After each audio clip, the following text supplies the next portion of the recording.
Well, hello there. How is everyone? I hope you're well on this fantabulous, wonderful Wednesday. It's a midweek hunt, baby, and you're looking absolutely amazing. We're going to get straight into the meat and potatoes as Chloe Ayling is back in the limelight, as there is going to be a documentary that goes into the story a little bit more. Now, if some of you don't know who Chloe Ayling is, she is someone who was apparently...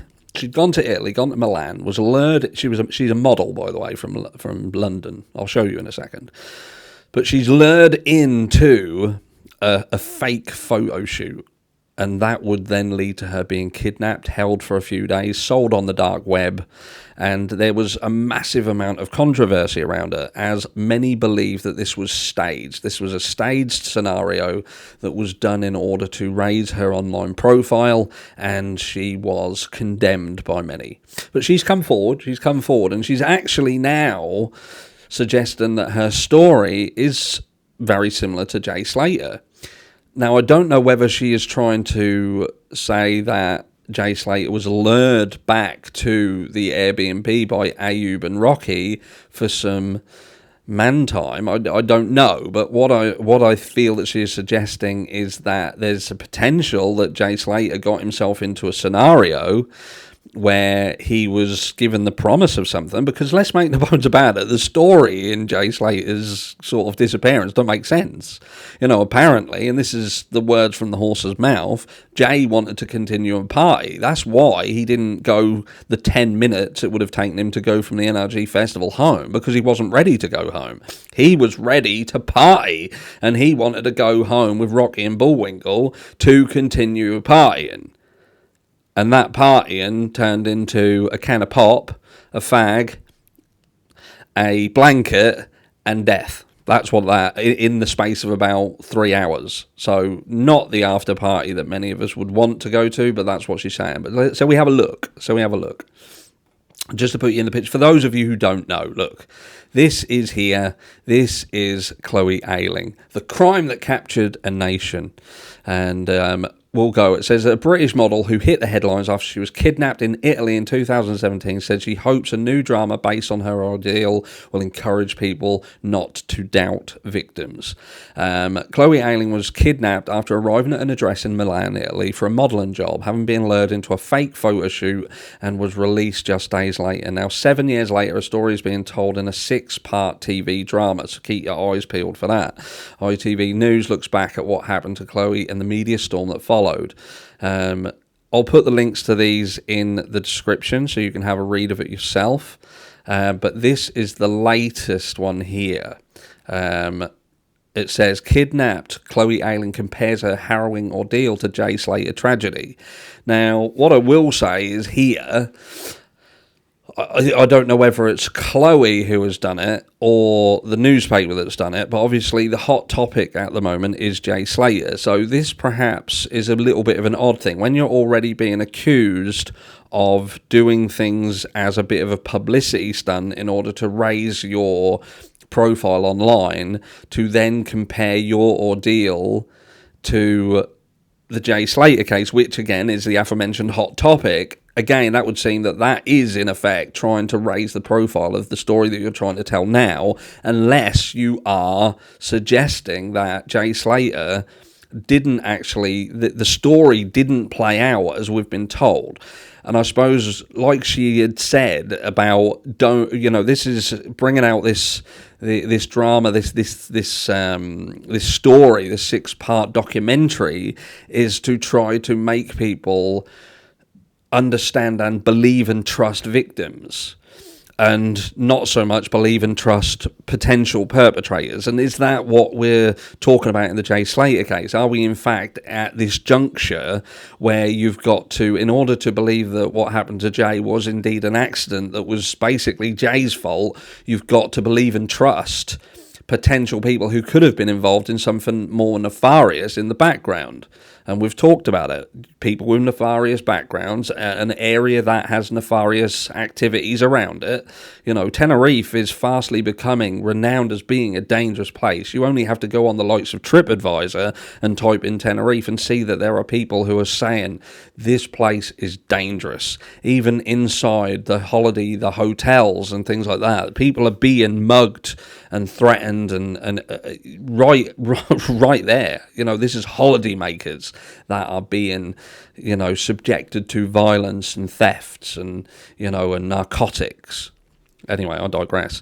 Model Chloe Ayling was accused of orchestrating a publicity stunt online after she was drugged and kidnapped for 6 harrowing days by Lucas Herber in 2017.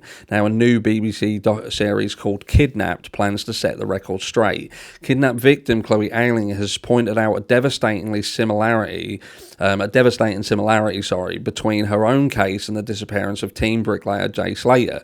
The glamour model, now 26, was lured to Milan by Polish national Lucas Herber in 2017 with a promise of modern work, only to be drugged, kidnapped. Chloe was injected with ketamine, stuffed into a holdall bag and gagged, and she was auctioned as a special kind of slave on the dark web for €300,000, which is about 265 grand. But after 6 days, a kidnapper let her go freely. In 2019, Herber was jailed for 16 years, but before his trial, his lawyers put out a story that the abduction was a publicity stunt to raise Chloe's profile. She was scrutinised on social media and in the press after CCTV coverage showed her in an Italian village holding her kidnapper's hand. Chloe later explained how her best chance of survival was to encourage his affections, but few people believed her. Now, after a stint on Celebrity Big Brother and a book, Chloe's story has been turned into a 6-part BBC drama titled Kidnapped, the Chloe Ayling story. Herber, whose sentence was reduced, has been released from prison. So there's obviously still some uncertainty of what actually happened here. In an interview ahead of the series airing this week, Chloe said that there is a stark similarity between her kidnap case and the tragic disappearance of Jay. The 19-year-old British teen went missing on the island of Tenerife on June 17th while on holiday for a music festival with friends. His vanishing immediately made headlines and wild conspiracy theories emerged online. Amateur sleuths and trolls claimed the case was staged and even likened Jay's heartbroken mum, Debbie Duncan, to Karen Matthews, who infamously plotted to have her 9-year-old daughter kidnapped for ransom. His family was forced to issue statements pleading for privacy until his body was discovered on July 15th. The preliminary autopsy pointed to his cause of death being on account of a fall. There's a picture there of Lucas Herber. And there we go on. It says, Chloe said neither she nor Jay were perceived as victims by the public, but instead villains, she explained. She wasn't a model, and he still got all that. Unless there's concrete evidence like CCTV, victims are not believed. The only way you can prove people wrong is to be found dead. Until then, people have free rein to say what they like. Chloe has repeatedly said over the years that if she wasn't a former page-free model, she wouldn't have been accused of orchestrating a publicity stunt before her trial in court. She was grilled by Piers Morgan, who said it's not insignificant to be going shopping with the alleged kidnapper and buying new shoes. If you're going to conduct media interviews where you're being paid money and you're doing a book for thousands of pounds, there's even been a trial. I think we're perfectly entitled to ask you difficult questions. Which I agree with. And again, I'll put the links to these in there. But I suppose, yeah, so it's not so much that she's suggesting that Jay Slater was lured somewhere. It's more to do with the fact that Jay Slater was perhaps not trusted. But let's put it this way. You can say that all you want, but the Jay Slater case garnered massive attention.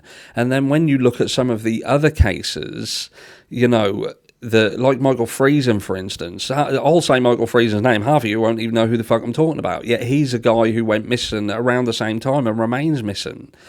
Jack O'Sullivan, again, same situation. And these are fruit of the earth kind of people, or seemingly fruit of the earth people with no nefarious backgrounds, nothing. And yet they don't get the attention that Jay Slater does with a checkered past. So I don't really know what the argument is here. In fact, I think more to the point is what I said earlier on in this video, and I think at this juncture in the Jay Slater case, it should be, do you trust what is being pushed as the narrative, and in fact what happened to Jay was Jay Slater's fault, or do you believe the people who have talked about what happened to Jay and tried to pass the blame onto him, and do you just ignore the slight nuances in their stories that seem to point towards someone lying? Because they do. There's things that have changed. There's things that don't completely add up. Again, the aforementioned fact that why did Jay Slater apparently go to the B&B in the first place? Because he wanted to continue partying. What, a teenage boy wanted to continue partying with two, 30-odd-year-old guys in a remote Airbnb in the arse end of the back and beyond, and wound up dead 3 hours later. I just don't get it. Don't understand. Join me tonight as we talk on the live. This is video 2 of 3. And I'll see you all later.